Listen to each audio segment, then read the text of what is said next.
What is cooking? Good lookings. Welcome back. This is my third video of my attachment styles series. And in this video, we're going to be talking about my personal favorite attachment style, which are the anxious ones. Ones that I've partaken of that community for quite some time. There's so many mosquitoes here, so if I just go like this, it's because I'm trying to not get bit. But without further ado, let's dive right in. Alright, so in case you don't remember or you haven't watched my introductory video, an anxious attachment style is an attachment style of a person who thinks very little of themselves, but praises and highly praises other people. There's a lot of insecurities, and in addition to that, they need a lot of validation.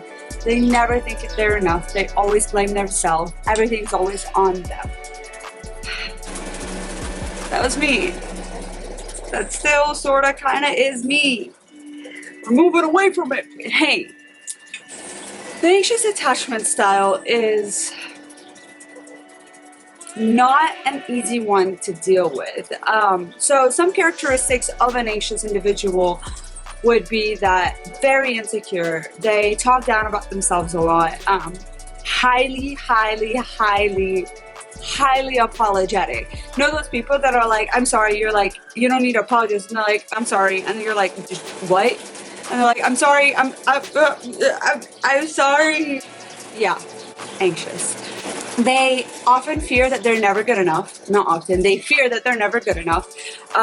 They probably had some sort of trauma in the past where they've been abandoned or where they've been used and abused for their kindness. A lot of them will tend to be more on the kinder side. So they fear abandonment. They have this constant fear that whoever's with them is going to leave them and it's going to be their fault. Whether it be a parent, friend, a partner, a companion, whatever, they're always going to blame themselves. They're always going to find ways to blame themselves. This is extremely toxic because in relationships, oftentimes they get really angry and really insecure really quickly. But then, even though they're so apologetic, they're very stubborn in apologizing. Until you like kind of de-escalate the situation and talk it out with them. So in that case, like only a secure individual can really do that. An anxious and an anxious can work, but they tend to just, if they get in conflict, it's extremely difficult to deal with simply because it's going to be like a yelling war most of the time, and nobody will want to take blame until it's de-escalated because their defense mechanism is to automatically blame the other person, shut down, and wait for that person to come to you, like to come to them, to apologize, and then they'll think about apologizing, and most often than not, they will apologize.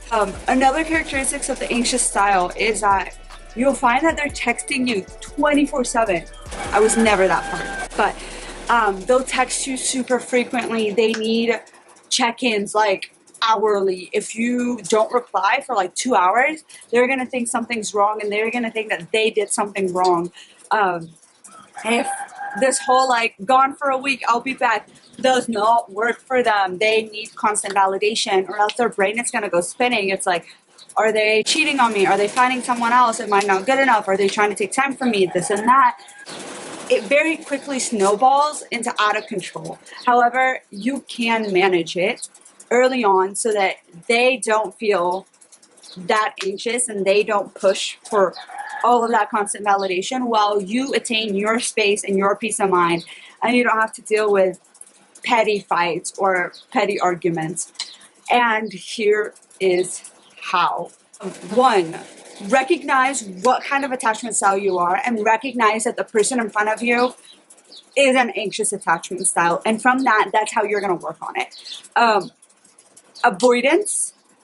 If you are with an anxious individual, 9.9 times out of 10, it's just not going to work because an avoidant individual needs to be able to say, hey, I need this time to myself. No explanation, no nothing, just that and dips. An anxious person is going to need you to say, hey, I love you so much, but I need this time period for myself because it's very draining to be around somebody. And even then, that word draining might be triggering for them, and they might be like, oh, so I'm annoying, I'm this and that.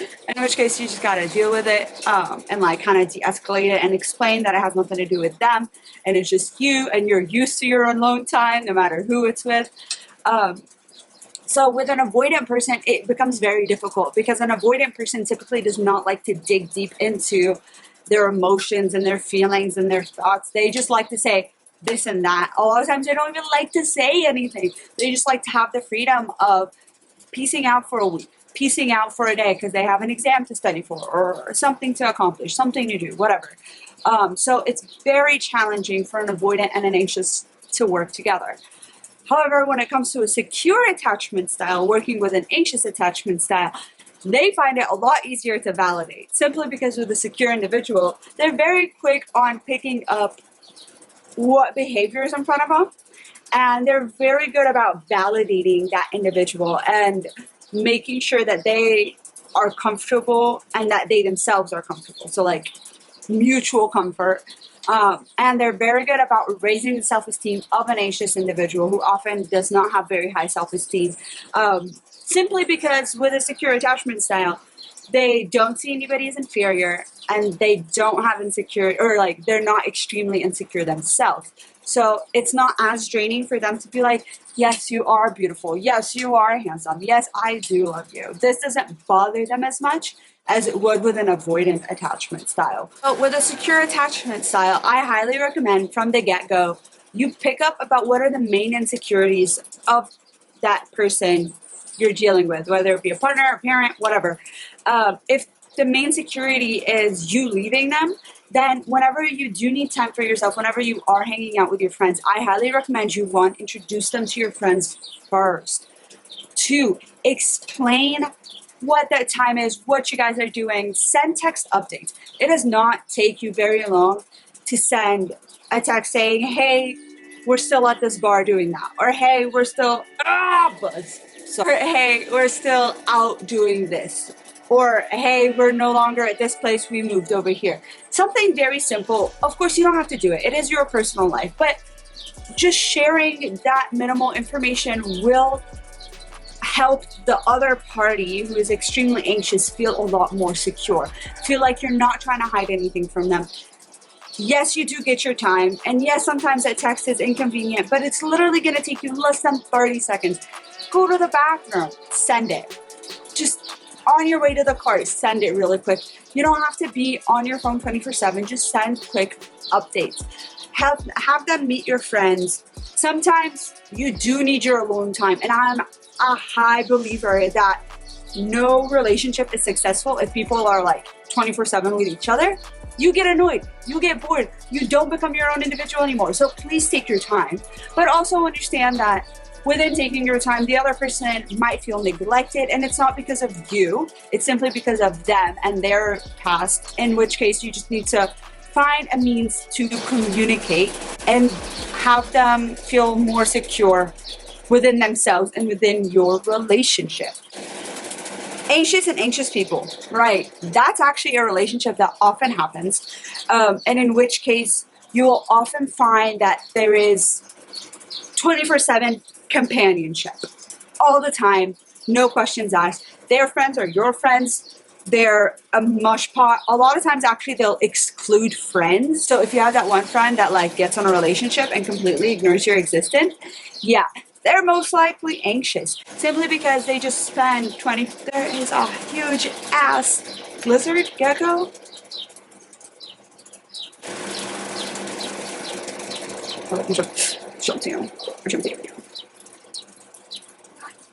What? What's up, monsieur? Okay, I'm back. Alright, sorry, distraction. There are so many mosquitoes. I am getting bit for this video, so y'all better like. Anxious and anxious relationships. A lot of times they do tend to exclude the rest of the world, and they are with each other 24/7. It's excessive, and it works for some people, but more often than not, it's gonna wear one of the two people out, and it's gonna end in an explosive, destructive manner. So if you do notice that you are in that, if you do notice that a friend is in that, I would highly recommend you just kind of like talk them through it, explain that the need for individual time is essential. Don't come in an attacking way. Some people just don't want to do it, and that's fine. You can't really do anything about it. But if you are in that situation, I would highly recommend you find a way to at least give yourself a day where you're not with that other individual, or like an hour where you're seeing your friends. Don't neglect other relationships, because once you neglect other relationships, whether it be friendships, family relationships, work, whatever, you then start losing people. And if that relationship goes to shit, then you will very quickly blame the other person, when in reality it was your fault. But then within that, even if the relationship doesn't go bad, you'll find moments of conflict, and you're gonna be resentful towards that person for making you neglect, even though they didn't make you do anything. But you're gonna feel resentful towards your partner for neglecting your friends and spending so much time with them. I hope that made sense. I'm currently being attacked by mosquitoes, so I'm sorry if this doesn't make sense. I literally have bites all over me. But if you have any questions, please do feel free to comment. I will respond to them. I'm pretty good about that. And also, feel free to follow my Instagram account, where I'm gonna do lives. There's a mosquito on my camera. Anyway, where I'm gonna be doing live videos and live questionnaires, live question and answers.